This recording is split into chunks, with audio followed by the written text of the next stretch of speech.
Okay, so this is now dried, and you can see where we added the darker, just subtle, very subtle difference. And now what we can do is build that up into the shadows that are going to be kind of at the back. But can you see how just using the same two colours, how much contrast we've managed to get in the colours? And that's just really with 2 or 3 washes. So it's quite amazing, really, isn't it, how many colours you can make with just the two. So now I'm going to go a little bit, well, quite a lot darker this time for these shadows. One trap you don't want to fall into, you know, if you're working from photographs, some areas, like there, you know, this shadow that we're going to work on now, some areas can tend to look black. Well, they're not black in actuality, it's just the photograph has made it look black. So don't fall into the trap of putting you know, making it too dark, because in reality you can see the trees, can't you? You know, on a sunny day you do have to squint your eyes, but they're still, you can still see them. And that's the beauty of painting, you know, over photographs, is that we can keep that kind of thing quite nicely. So there I've made a nice watery wash again using the last of my yellow, and now I want to just suggest this darker area, but remembering that there's lighter green in front.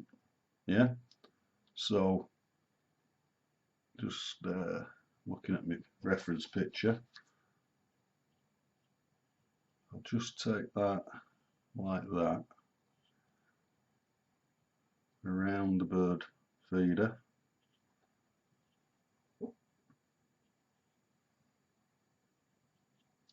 and then we've got light flowers in front again. We've got the path disappearing there, and it goes darker again round there, and you can just about see a little bit of sunlight. And we've masked the top of that arch, remember, so we don't have to worry about that. But that's pretty well the shape that I want there for that dark area.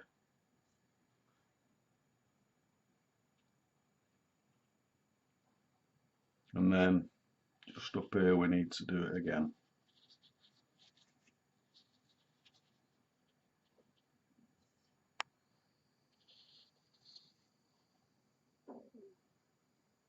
And that.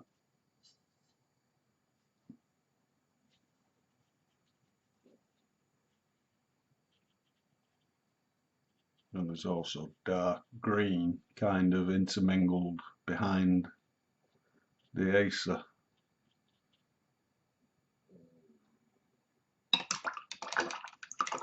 Then I'm cleaning my brush and drying it slightly, and I just want to make that mingle, so I'll just run clean water along that edge.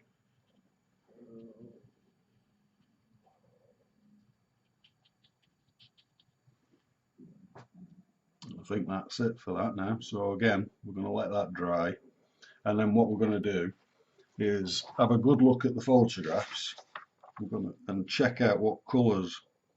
You know, we've got all this purple, we've got reds that aren't in the photograph, but I know that they do come nicely around this area. Big, I can't think of the plant, this one. We've got blues, oranges, this purple is quite dominant. All sorts of different greens we're going to use. Meanwhile, I'm just checking out that I haven't got too many sharp edges, because we're still quite far away. The nearer we come, you know, like this area, we'll put a little bit more detail in, but we want this. Right, now I'm just going to show you this. You know where I put that clean water in? See how it's making different textures in the green? That's the kind of thing I want. Alright, so again I'll turn off just for 5-10 minutes and let this dry. I'll see you shortly.